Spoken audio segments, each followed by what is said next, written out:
Hey everybody, Swab here.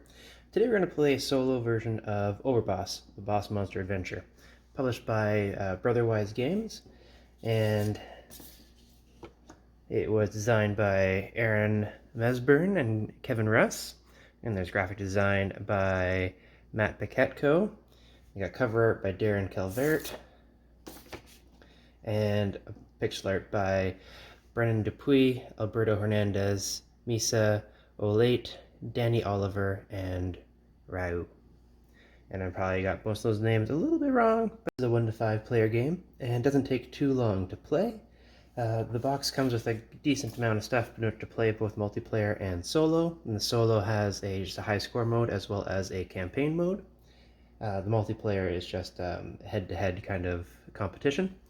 It comes with lots of different components. You can swap things in and out. They all come in a great 8-bit design that we're going to be seeing as we go through.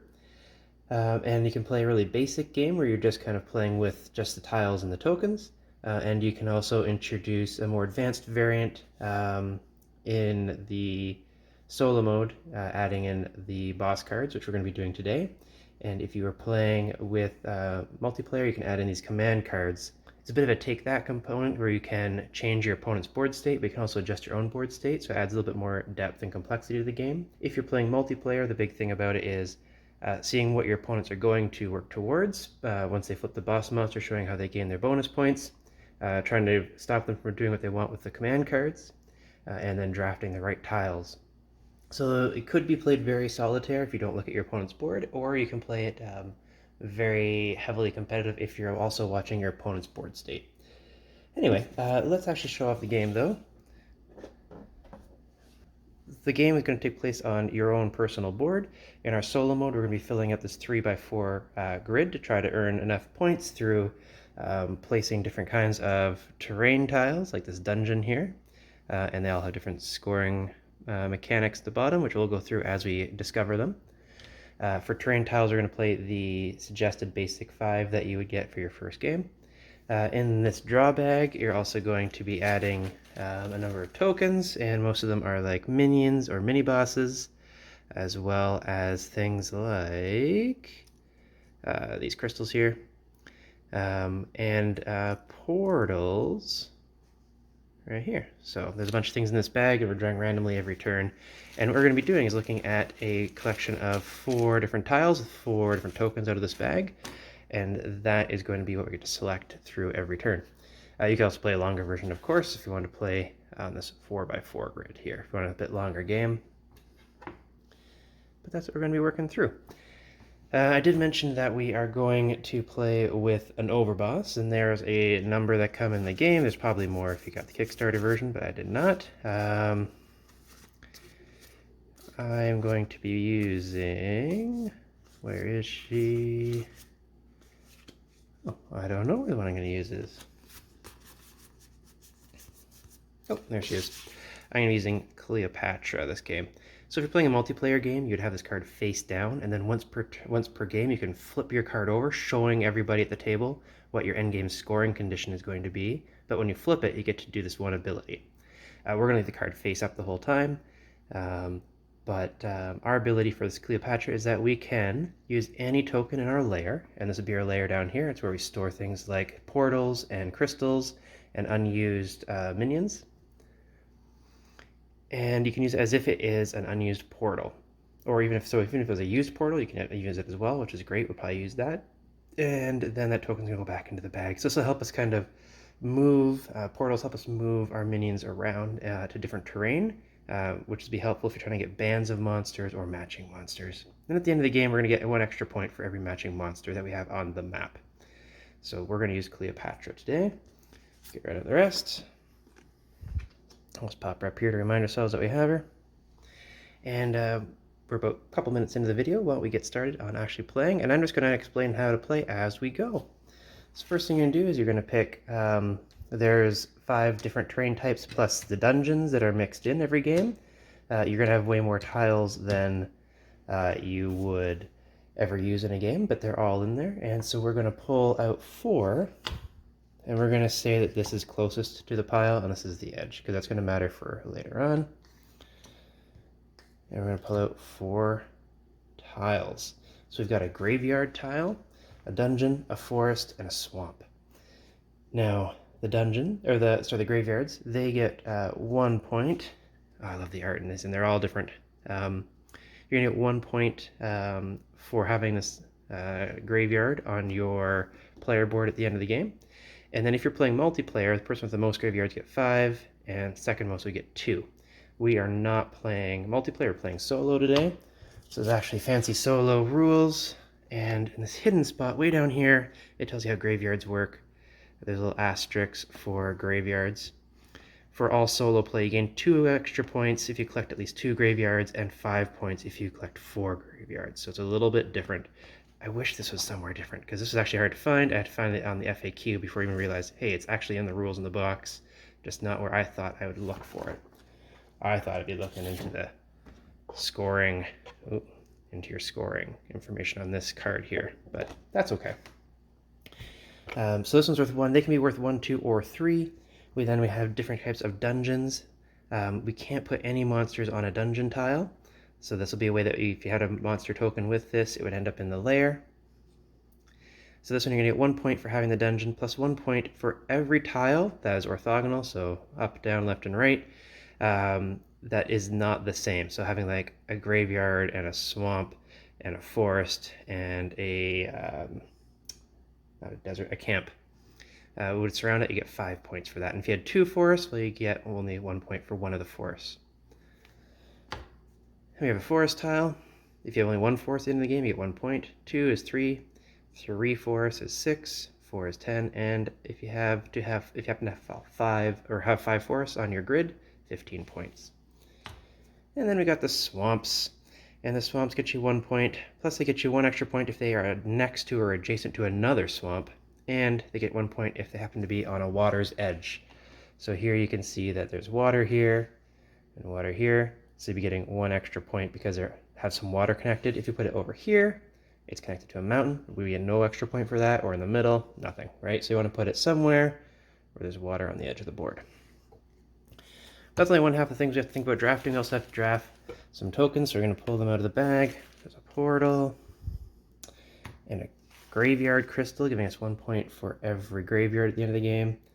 Ooh, a matching monster right off the bat. This monster type.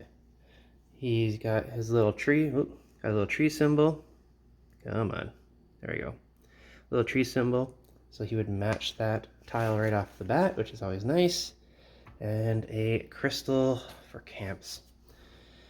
That's gonna happen. I gotta pick one of these 4. I'm gonna place that onto my board. Then the most rightmost is going to leave the game, and then we'll have these other 2 left, or whatever is left for another rounds. I'm gonna start by taking this matching monster with this forest tile, and that's because Cleopatra, we know at the end of the game we're gonna get plus 1 point for every matching monster on our map. And because the monster type matches the land type, we've got it. And, I'll just play it, I don't know, here I guess. Now this token will go back in the bag. Tokens always go back in the bag, but this piece will leave the game. And then these will slide down. They don't slide very well on neoprene, but they slide worse on my table.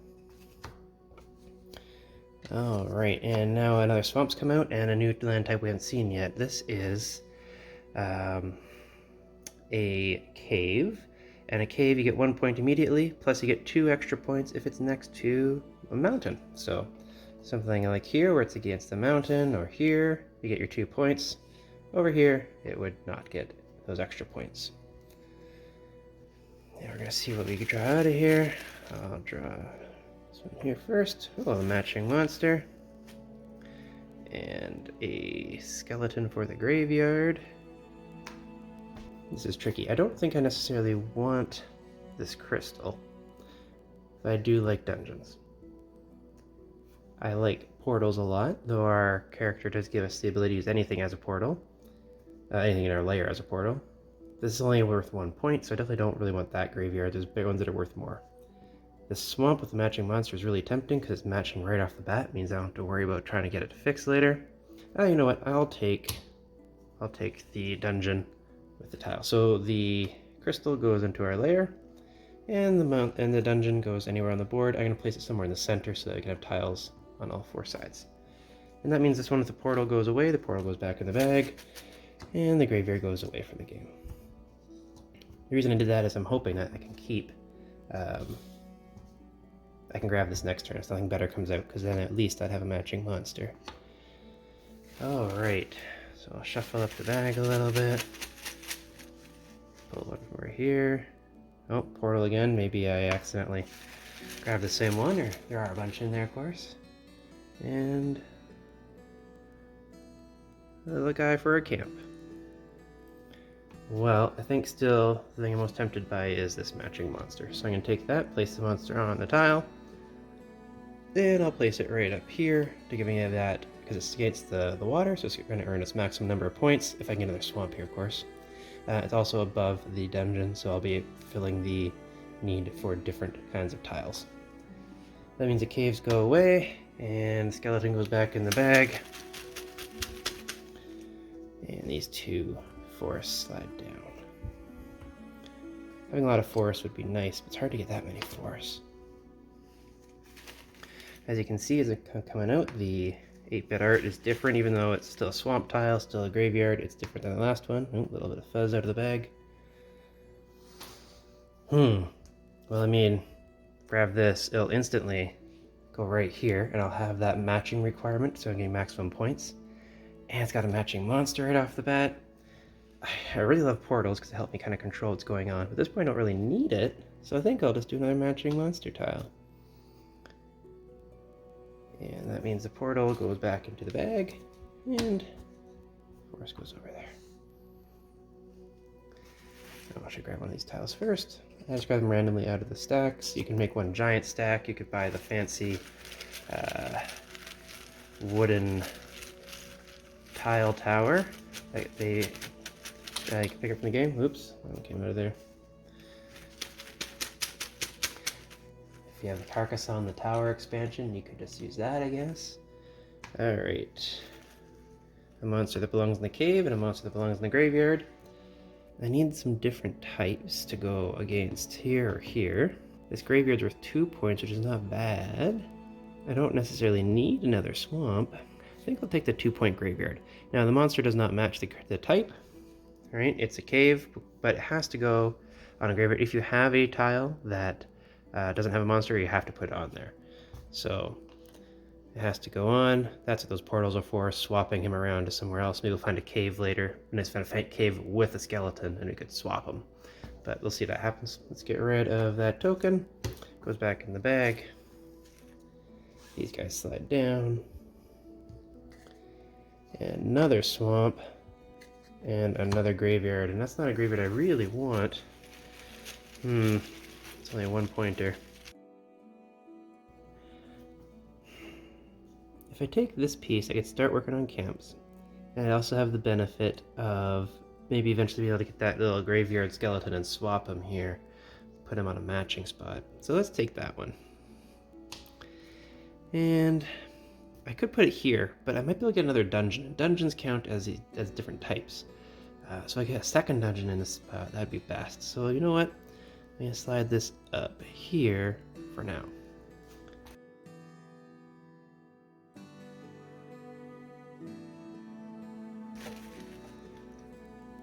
Ooh, a mini boss. We'll talk about that. Oh, another piece of fabric coming out of this bag. Alright, so here I have the mini bosses. So the mini bosses, they don't match any terrain types. They can't count as matching monsters at the end because we're trying to get, it'd be nice to get, so this monster with the swamp, go with the swamp icon, right? But they are worth 2 points on their own. So that's pretty tempting. No interest in this, to be honest. Though that camp tile would be nice, but they'll come up more often. Not great. I think I want to take this camp. They have to be different types of camps, as you can tell. So here for camps, I don't know if we talked about camps. We have 1 camp, you get 1 point, 2 camps, 4 points, 3, 9, and 4, 16. And we're looking at the flag to see if they're different or not. So you can't have, say, like 2 of these purple star flags. They would not get you 4 points if you had 2 of them. You only get 1 point because they have different flags. Right now we're fortunate ours on the table has a red skull flag, or looks like a piece of candy almost, but skull. So I think we're gonna take this one. And it doesn't really matter where it goes, it don't have to be touching or anything. I'm gonna put it here. There's something called bands of monsters, which you can get score points at the end of the game, and that is if you have two monsters of the same type in in columns, sorry, in rows or in columns that are touching you, would earn extra points. So having two monsters of the same type next to each other, that's going to get me 2 extra points. But if there are 3, I think that gets me 4 points. Well, 5 points. You get 5 points if I say I had like 3 witches in a row. So at least if I can hear these two together, I might be able to get another like 2 of the same type of minion, 2 of these little camp guys, and then of course then I could get at least another band of 2 points, but we'll see. Alright, so this guy goes way back into the bag,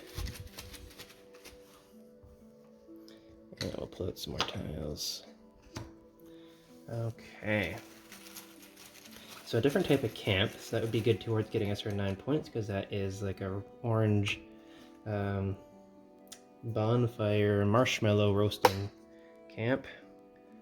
And you can see you got the flag is fire and marshmallows. Marshmallows, fire. I assume they're marshmallows. Maybe they're skulls, but I put it in marshmallows.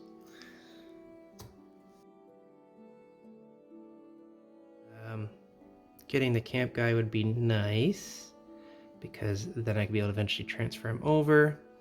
Getting this would get me 5 points. This one's worth just by itself, just because it's got a different icon. I know I don't want this one, so if I take this one, this will be still around next turn. Okay. So put him on here, and we'll pop this forest down here. This guy's going back.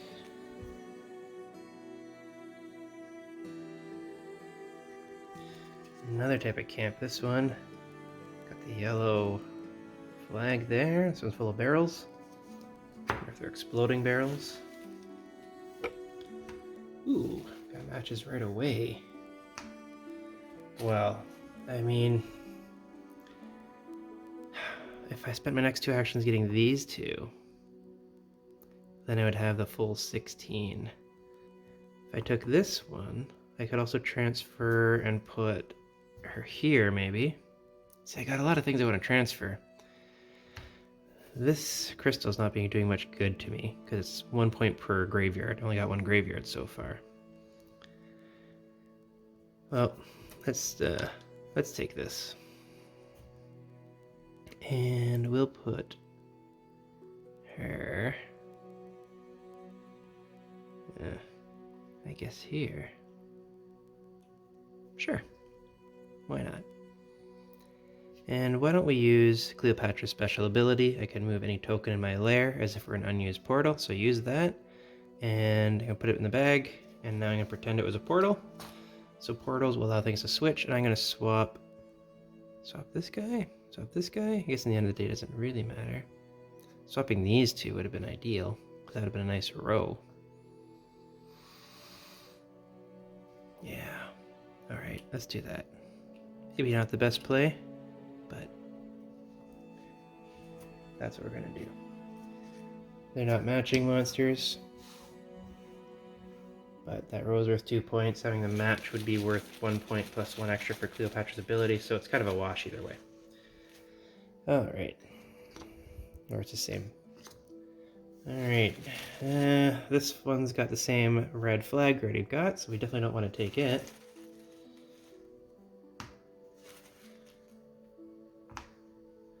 Well, we're definitely taking this one. Right, because now we got our 4. That gives us our 16 points we're going to need.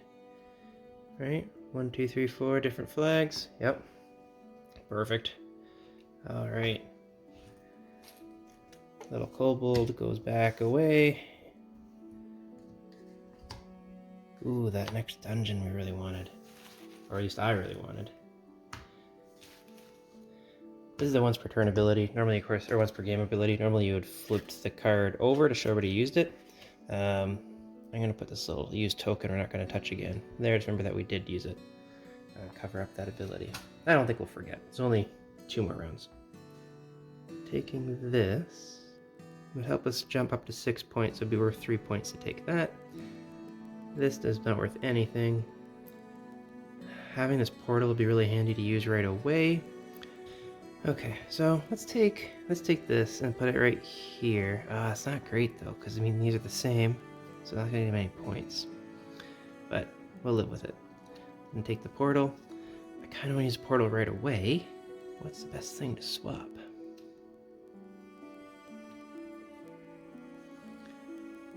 Putting this guy here would give me 2 points, but then those wouldn't match. Switching those would get me... Yeah, no, let's switch these two. So put the skeleton over here, and this guy over here. We're doing that simply because I have a little band at least, and he's matching, where this one's just gonna, you know, if I went here, it'd have matching, but that'd be it. So now we have a band and a match. Alright, this camp guy goes away, and we're on to our last turn.